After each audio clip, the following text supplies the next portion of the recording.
Kyle here from All Media Reviews, record collection video now number 6. Keeping track of this is not going to be a simple process, but... Alright, so now we're on to the C's. So, okay.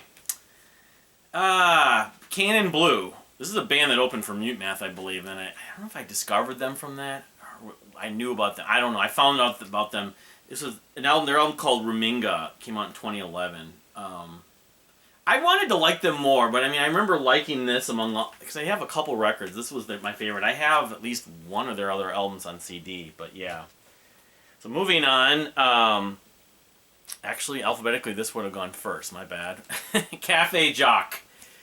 The long story short, as short as possible, of Cafe Jacques is my love of Apes and Androids. They were recommended they were compared at least. Bands that Apes and Androids kind of sounded like among Sparks and some others, but this is their album International. Because I checked them out. It is sort of glam rock of sorts. I mean, I liked it. I guess Sparks would be maybe the closest comparison, but I haven't listened to it in a long time. Produced by Rupert Hine, though, interesting, like the late Rupert Hine.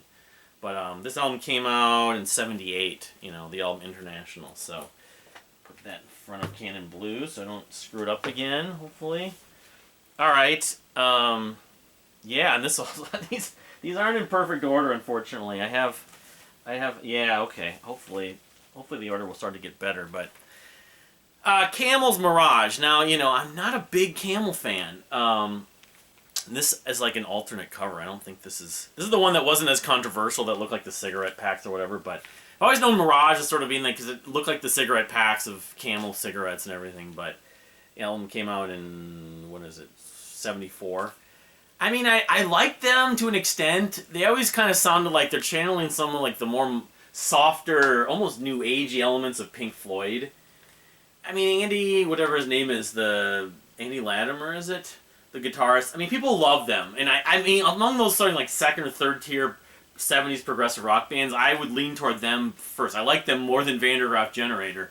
But I'm just, you know, and I know they have a bunch of other records that are sort of iconic. And I've seen them at times. I just had never felt like the need to buy them necessarily.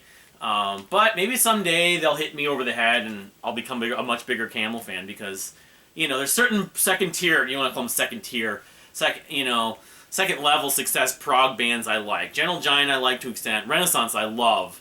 That aren't, you know, the big 5 or 6. But Camel, Van der Graaf, there's a few of those. I mean, I know Griffin. I know a lot of those bands, and I've heard a lot of their music, but I just don't own that much of the music. I have some here and there. I have some Happy the Man. You'll find out. So anyway. All right, so then speaking of 70s prog or jazz fusion, this is the Carmen album, Fandangos in Space. Now, I'm not sure whose copy this is. That's the thing. I think this is one that I bought, but a couple friends of mine, we went together and bought a bunch of records back about 20 years ago from a store called Down in the Valley. I remember my friend John bringing this into the radio station and playing something, his copy, and I don't know if this is his. I think this is probably my copy, but this is terrific, though. It's kind of Latin or Spanish? Jazz fusion of sorts. Very, like, flamenco-ish at times. It's not flamenco music, but the rhythms are great. It's very energetic. If I'm making a jazz fusion list, this is definitely on it. You know, this album came out in '74. It's most well known. They had like one or two others, and of course there's connections. John Glasscock is one of the vocalists and plays bass. He played with Jethro Tull, so I think there were a couple. I mean, David Allen's not the same David Allen, but I don't know. You know, anyway, my friend on the air was saying David Allen's from David Allen from Gong. It's not the same guy. You can see him on the back there from. But yeah, if you've never heard, you like fusion, you've never heard Fandangos in Space, and any Carmen for that matter. You know, I know there's Carmen the musical, of course, that you see. I was like, no, I like Carmen the band, the short-lived band from the '70s. So I only have one record from this band, I believe, and I know their music, but I haven't really gotten. I mean, they have so many albums and they have a lot of hits. This is Chicago's, the Chicago Transit Authority album. I found this for 50 cents. At Half Price Books many years ago. So the condition, I don't know if it's great, but it's a double album, I believe. You know, the early stuff, they were doing arguably progressive stuff. You know, obviously they had the horn section, they featured the horn sections, and this has Terry Kath, of course. Later on, he wouldn't be around with him because he passed away, sadly. But yeah, I mean, by prog fan standpoints, the early Chicago's where it's at, and this was one to get at least. I don't know. At some point, I may get some of those. I'm probably never going to get all the records because they have so many. And, the Peter Cetera, led pop stuff of the '80s. My wife likes. She actually may have some. I don't know, but this is pretty much what I have right now for Chicago. Let's see here. So, Eric Clapton. Yeah. So, I have 24 Nights. I have some reservations about Clapton, of course, recently, but I separate art from artists. Just like I bought this years ago. Kind of grew up with this one. I had this on cassette tape, on double cassette tape in high school, 24 Nights, and it has a lot of his classics, including some of the Cream stuff, Badge and White Room, on Sunshine of Your Love, Bad Love, Wonderful Night I've gotten sick of. I mean, it hasn't been played a lot the last maybe 20 years, but in high school it was everywhere. I got so tired of that song. Bell Bottom Blues is another one. Edge of Darkness. I played this thing a lot when I was in high school. So it's kind of a favorite. Even though it's a live album, it's kind of a... From 90s music, this is definitely among the records I think of and people think of. This classic... of course there's the Unplugged thing that people did too. And the Layla version that got played to death from MTV. But this is where it's at for Clapton for me. I mean, I have some of his other stuff. Of course, I love Cream. I have Derek and the Dominos on CD, so... Anyway, so let's see here. I think this is the only one I have from him. No, I don't. Okay, so I have a few, more than one. Okay, 2 Stanley Clarke-led pieces. I have probably his most well-known solo album, School Days, which has, I think, some of the Return to Forever guys, and may also have, like, Billy Cobham. Has John McLaughlin. Yeah, it has George Duke. That doesn't have any of the guys from Return to Forever. David Sanchez. It's like almost like he joined Mahavishnu. But this album came out in '76. The title track is great. Life is Just a Game, the closing piece, but the list of guests is pretty extensive, like a lot of these jazz records, especially in the '70s. But anyway, School Day. I paid $1 for it, And then I have Children of Forever, which that does feature Chick Corea and Lenny White. So it's like 3/4 of the classic Return to Forever lineup. But it has, Children of Forever anyways. This is '73, so this was before this is before Al Di joined, but it's after Bill Connors left. So if you know your Return to Forever history. Has the 16-minute and 25-second Sea Journey that closes the album out, but and the title track, which opens it. It's kind of not talked about nearly as much, but this is a record I could go for revisiting again. Just because it's part of that canon. I don't think it's quite as electric as, Romantic Warrior and the stuff that I love from them, but anyway, Children of Forever from Stanley Clarke, or Stanley Clarke's, why he was the leader, not Chick, I don't know, because Chick, of course, had the album, Return to Forever, the title. I don't know, they're battling for the name, and Chick's on that, of course. I don't know if that was a record label thing. So, unless it's live. I don't think it is, because it doesn't say it was live. No? Interesting. Because I haven't listened to it in a long time. I don't remember. Alright, so I just have the one album. They have a couple albums, but yeah, a lot of jazz fusion in this section. The Claypool Lennon Delirium, South of Reality. This album came out in 2019. Yeah, this is fun. Les Claypool and Sean Lennon. Very kind of psychedelic. In fact, Matt O'Leary, who just did his 2010 psych pop albums, this album could easily have gone on that list too, among like Pepe Deluxe and Eldrin's album. But yeah, this is a fun record. I mean, Les Claypool, I talked about Primus with Book of Right On. I'm not the biggest Primus fan. I saw them open for Rush, I saw the Electric Apricot movie, which is hilarious. It's a mockumentary. But their music itself is just I'm very, like, mood, it's got to be in the right mood for it. But for whatever reason, he toned it down on this when he worked with Sean Lennon.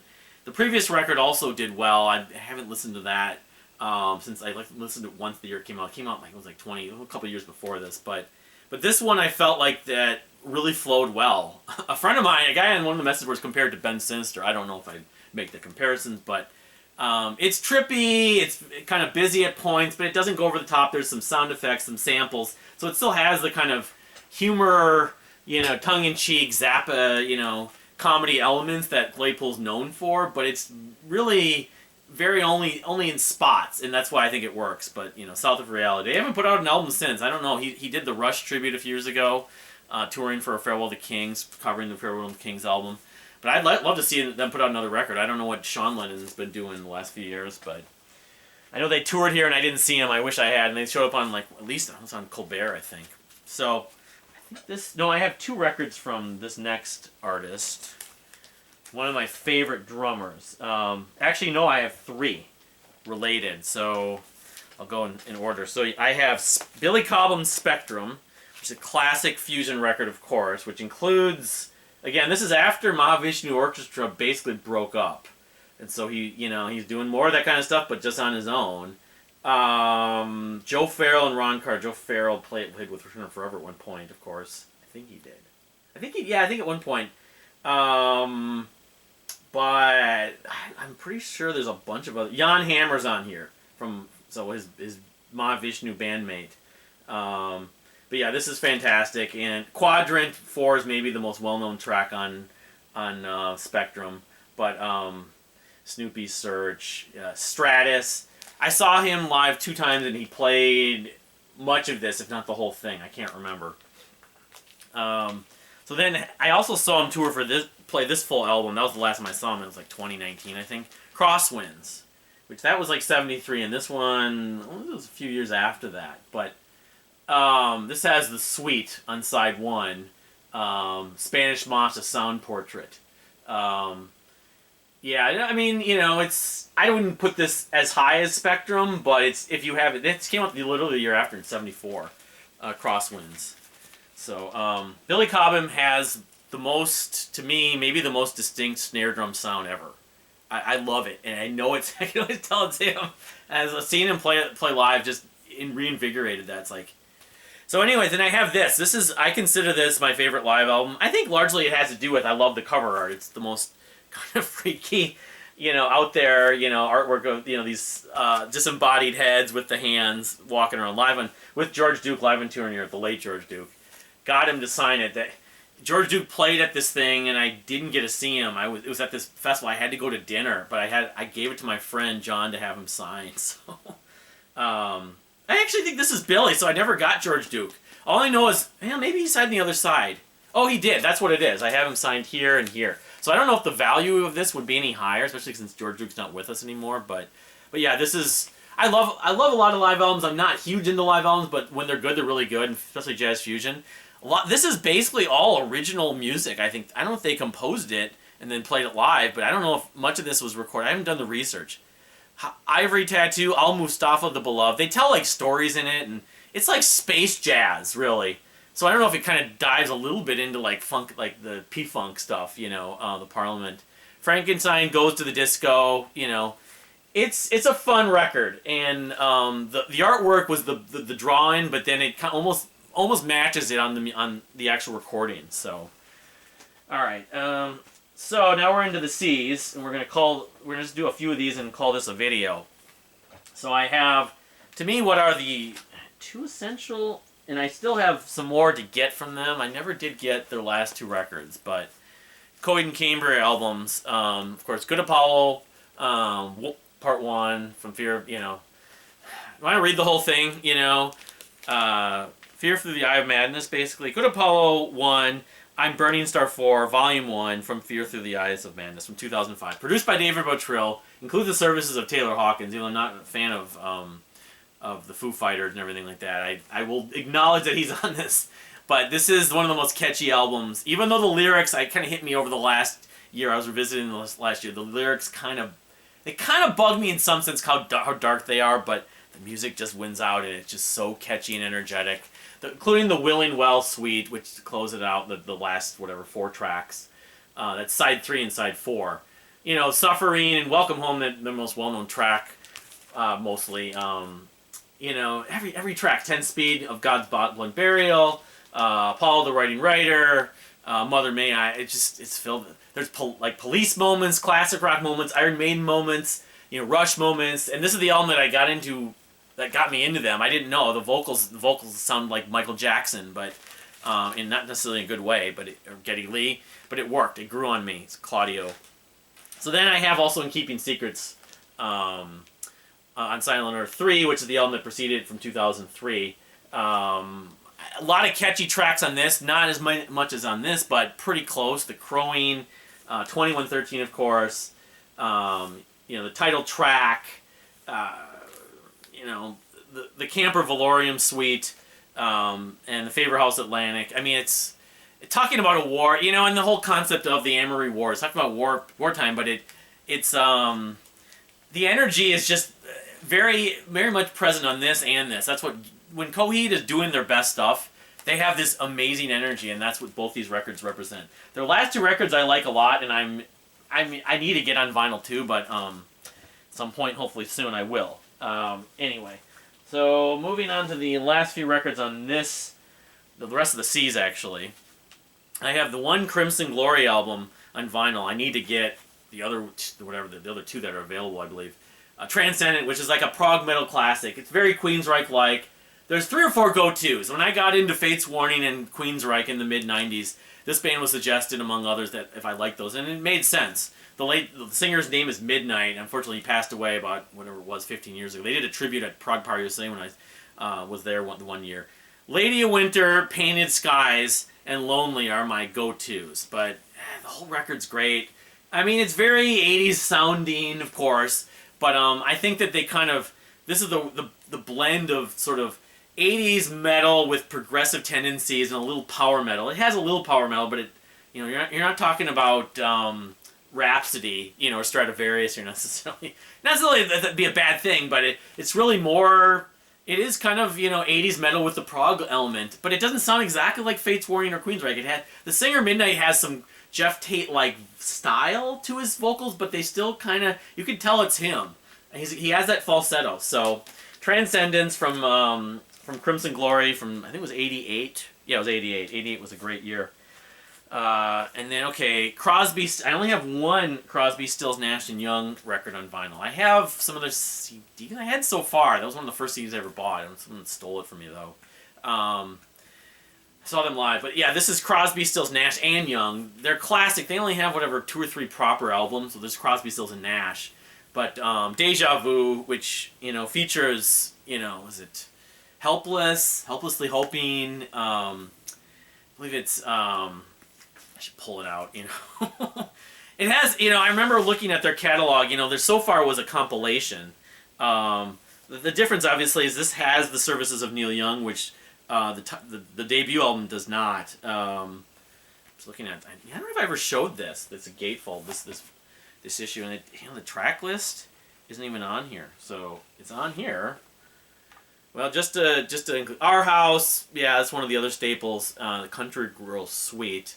Carry On, that's the one. Teach Your Children, and Woodstock, of course. Everyone knows Woodstock. They basically wrote it to be for the festival when they were going to play at the festival. It's a thick pressing, so this is a more recent pressing. That's why the condition is so good, but it's not obviously an early pressing. But yeah, I mean, the self-titled is good too. They had one other album in the 70s, and they had a comeback album. But I don't know if Neil Young was really involved with it. It was just the 3 of them, of course, But anyway, yeah, because Deja Vu was on so far, I believe, as one of the. So I don't know. The title track is on here too, I would think. Didn't see it, but anyway, that pressing doesn't have it. That would suck. So I have one album. This is the last C album from the band Cynic. Unfortunately, 2/3 of the band are no longer around. They've done a comeback album, Ascension Codes, a couple of years ago. But Focus, the album from 1994, very sort of forward-thinking, influential, if not revolutionary, kind of molding jazz metal, jazz with death metal. Yeah, Veil Maya, which is the band named themselves after that song. Textures. It's a classic. It flows really well. It's like less is more. The processed vocals and the jazz elements totally work for me. They fit. They totally fit. I mean, as much as it was a new style and it really hadn't been done very much, if at all, before. I don't think there's been bands that have kind of combined the styles since that haven't really pulled it off nearly as well as this. And sadly, I can't say that the Cynic albums that have come since are even close to this. I like them, but they're not. This is their masterpiece. It's their debut album, and of course there was a big gap. It was 14 years for the next record. But I can't even think of the name of it right now. Focus, of course, from 1994. No, 94 to 93. I had that wrong. 93, right? So many years. From 1993, Cynic's Focus. So anyway, thank you for watching. Please subscribe if you haven't subscribed, and we'll see you next time.